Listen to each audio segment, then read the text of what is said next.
So we have to integrate from the limit 0 to 1 log x. Now you know that we don't have any direct formula for integration of log x. So what we will do, we will take, and we have solved this kind of question in integration by parts, है ना? So what we will do, we will take help of integration by parts to solve this question. So if we don't have any formula, so can we consider 1 as the second function? 1 time log x. Now you know that we used to take help of isolate, correct?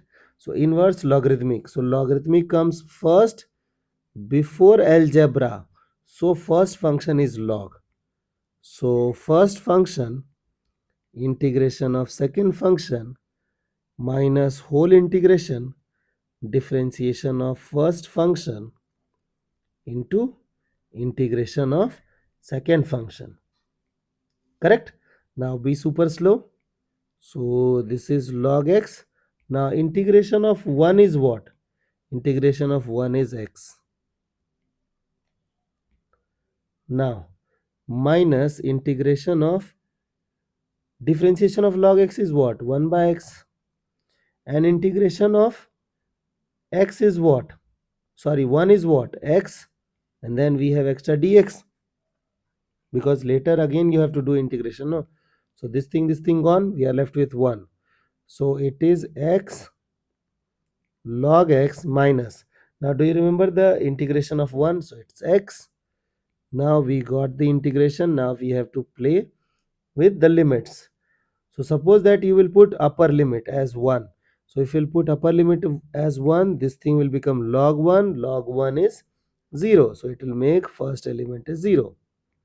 Minus 1. So this is the first component. If you'll put the upper limit, now minus lower limit. If you'll put lower limit, this thing will become 0. It will make both thing as 0. Minus this thing is also 0 only. So we got 0 minus 1 minus 1, and then minus of 0 minus 1. So 0 minus 1 is 0. So we got the result as minus 1.